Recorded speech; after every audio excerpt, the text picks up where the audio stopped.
like to open the show with what we got wrong, and I know we've talked about it before we went on air. You fell behind a little bit for the readers and to me in the pick'em, and Stuart Cramer was a big reason why I was at that game and did not think that my pick was going well. And with about a minute to go, I thought you would be catching up to me, and then just the unlikeliest of unlikely endings with those two safeties.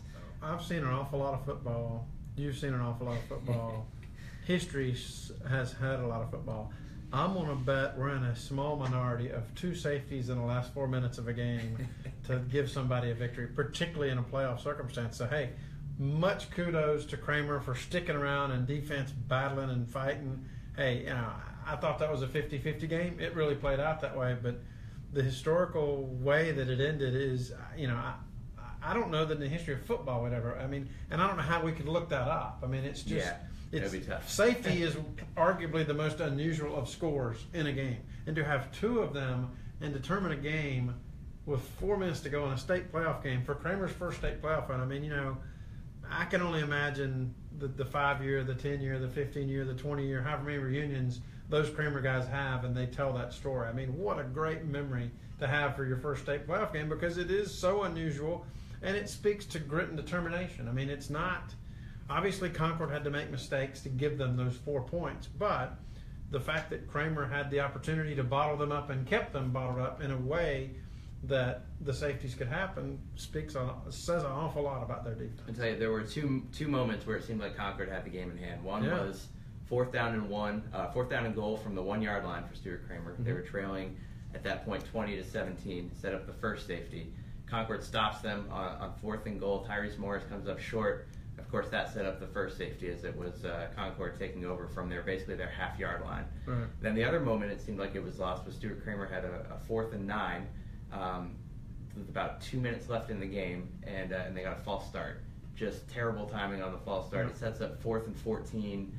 Ben McMillan doesn't really have any good options, and so with 2 minutes left, he likes to punt the ball away. And essentially hoping not only the defense would get a stand, but they couldn't allow a first down. Right. If Concord gets a first down, the game is over because both timeouts have been used.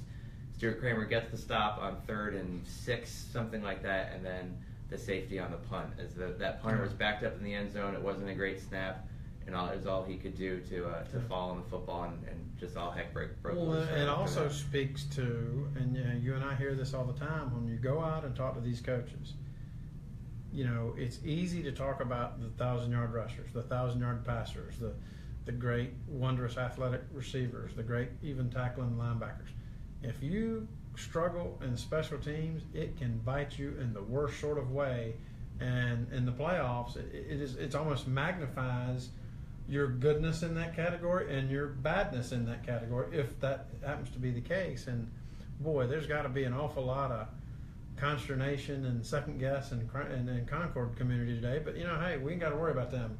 We're celebrating Stuart Cramer's historic first playoff win, but it just speaks to the small margin of error that sometimes exists in high school football.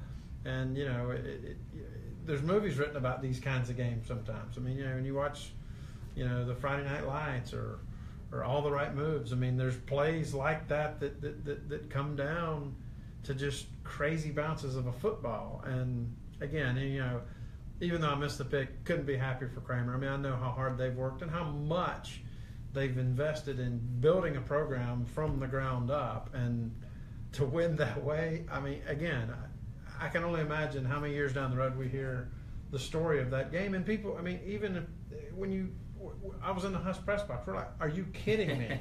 There's no way that happened in a high school football game or any football game. Yeah. So, it's historic and kind of special because it puts them on rare air just to win a playoff game in the time that they've managed to win a playoff game, plus the way that it happened. I mean, like I said, I don't know of me. I've never seen a game like that. I don't know that I've ever seen a game decided by a safety. And 2 safeties in the last 4 minutes of the game is just insane. It was unbelievable. Yeah. Now they get a chance to extend their season and maybe try to pull the biggest upset in the state, probably, as they go to Charlotte Catholic.